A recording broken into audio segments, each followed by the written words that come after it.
u Černého lesa. Někde u Černého lesa stála perníková chaloupka. V ní bydlel jelen, který měl zlaté parohy. Proto se mu také říkalo jelen se zlatými parohy. Ten jelen měl za manželku malou Karkulku, která neměla zlaté parohy. Proto se jí také říkalo perníková Karkulka. Jednoho krásného deštivého dne, kdy lilo až praštělo, řekla perníková Karkulka jelenovi se zlatými parohy: Když venku tak krásně praští, půjdu navštívit tu zlou babu Ježibabu, co nám dluží alimenty na Budulínka už za 2 měsíce. A jelen se zlatými parohy řekl: Zájdi tam až za 2 měsíce, to už budou za 4 měsíce. Půjdu tam hned a basa. Donesu jí ty výborný koláčky a víno. Koláče bych jí nenosil. Doporučoval jelen se zlatými parohy. Víš, že se po nich může utlouct. Posledně byla po 15 koláčích tak potlučená, že po ní celý měsíc pokřikovali veverky: Ty stará modřino! A házeli jí šišky na hlavu, aby prý nestratila barvu. Vezmi jí radši svých 5 švestek. Vezmu koláče i svých 5 švestek. Stála na svém perníková Karkulka. Potom, co perníková Karkulka odešla, někdo zlehka zaklepal na dveře.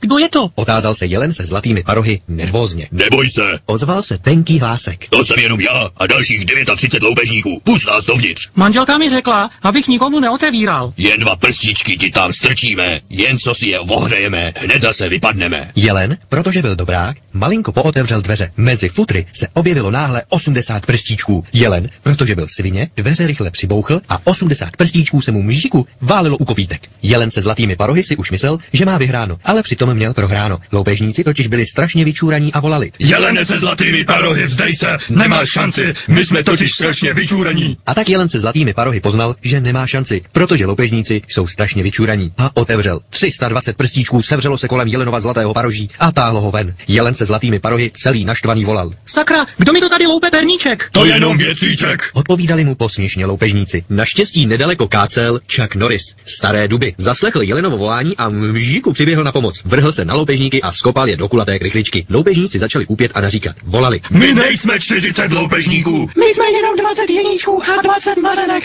My jsme si na loupežníky jenom hráli.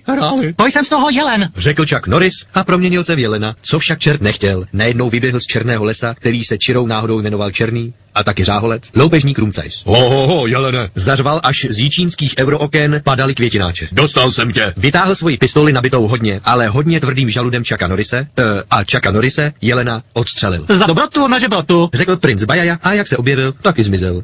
Tak. Zanotoval loupežník Rumcajs táhnout se Chucka Norrise, jelena, za sebou do lesa Černého žáholce. Sakra, to je dneska leden. Zahuboval jelen se zlatými parohy a vztekle kopl do kulaté krychle z 20 jeníčků a 20 mařenek. Doufám, že aspoň tu otravnou perníkovou karkuli v lese vlci sežrali. A opravdu, perníkovou karkulku skutečně v Černém lese skonzumovali vlci. A protože byla tak strašně otravná, všichni se otrávili. Jelen se zlatými parohy se po druhé šťastně oženil, tentokrát však se šípkovou růženkou, aby jí mohl poslat k šípku, kde by se mohla bodnout. Takže nakonec už nebyly žádné zmatky, leda tak spodce. Všichni relativně šťastně žili a pokud neumřeli, tak mají smůlu.